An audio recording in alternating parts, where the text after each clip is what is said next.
After the death of King Saul, the land of Israel entered a time of mourning and uncertainty. David did not celebrate Saul's fall. Instead, he wept. He mourned for Saul, the king of Israel, and for Jonathan, his closest friend. David honored them both, showing respect for the throne he had never tried to seize. For many years, David had waited patiently. He had been anointed long ago, yet he had lived as a fugitive. Now, at last, the time had come for a new chapter. David returned to the land of Judah. There, the people anointed him king over the house of Judah. But Israel was not yet united. The remaining tribes followed Saul's son, Ishbosheth. For years, tension and conflict divided the nation. Battles were fought. Alliances shifted. Yet through it all, David grew stronger, wiser, and more respected. David ruled with patience. He did not force unity through cruelty or fear. He waited as God's plan unfolded.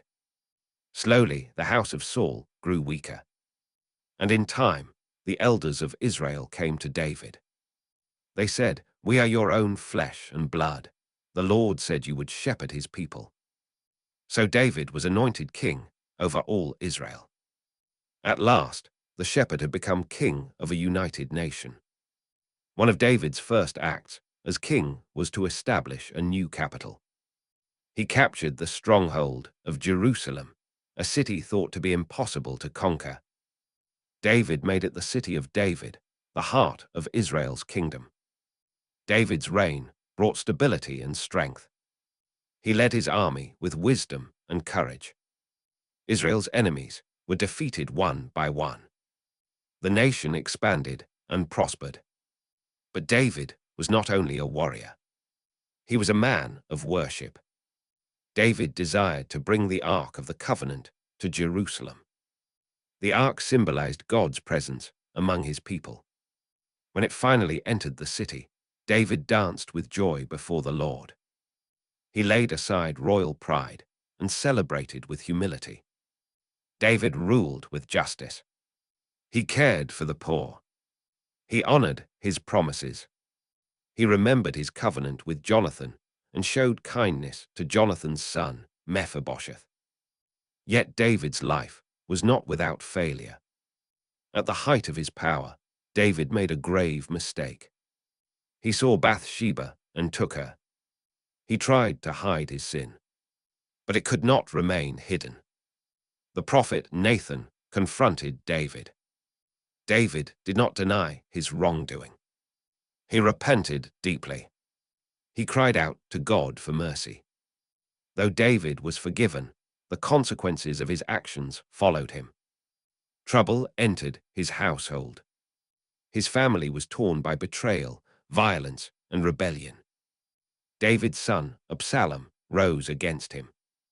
Once again, David was forced to flee.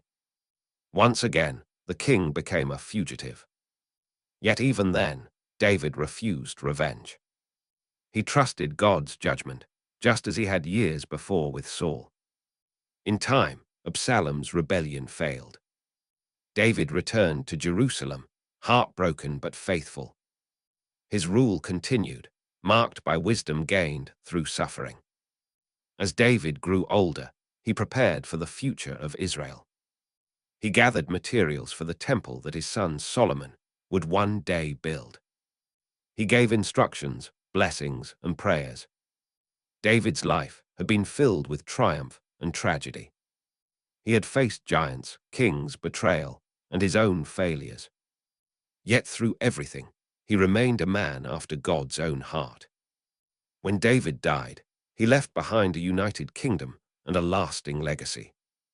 He was remembered not only as a king and warrior, but as a poet, a worshipper, and a servant of God.